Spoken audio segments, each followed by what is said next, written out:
Acidity, gastric issue, constipation లాంటివి ఈ మధ్య చాలా అరుదుగా చూస్తున్నాం. మనం ఒక 5 మందిని కలిసామంటే అందులో ఒక ముగ్గురికి తప్పనిసరిగా ఏదో ఒక ఈ హెల్త్ ఇష్యూ ఉంటుంది. ఆ 3 ఉన్నా కూడా ఆశ్చర్యపోనక్కర్లేదు. సో, కొంచెం అన్‌ఈజీనెస్ ఉన్నా, షోల్డర్ పెయిన్ లాంటివి వచ్చినా సరే అది ఎసిడిటీ ఏమో, గ్యాస్ట్రిక్ ఇష్యూ ఏమో అనుకొని ఆ మందులకి ఏసేసుకోవటం అలవాటు చేసుకున్నాం. సో, ఇలా లాంగ్ రన్‌లో ఎక్కువ మందులు తీసుకోవటం వల్ల దానివల్ల వచ్చే సైడ్ ఎఫెక్ట్స్‌ని ఎవరు గమనించటం లేదు. మనం భోజనం చేశాక ఆ భోజనం డైజెషన్ అవ్వడానికి మన బాడీలో యాసిడ్స్ అనేవి రిలీజ్ అవుతాయి. మనం ఈ యాంటీ యాసిడ్స్ తీసుకోవటం వల్ల అది డైజెషన్ అవ్వకపోగా దాంతో పాటు అరుగుదల కూడా తగ్గిపోతుంది.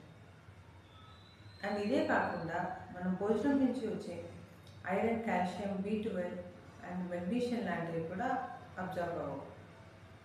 ఇలాగే లాంగ్ రన్లో ఉంటే మనకు బ్లడ్ తగ్గిపోవటం, బోన్స్ వీక్ అయిపోవటం, ఇంకా నెగ్లెక్ట్ చేస్తే లాంగ్ రన్లో మనకి గట్ రిలేటెడ్ ఇన్ఫెక్షన్స్ కూడా వచ్చే అవకాశాలు ఉంటాయి.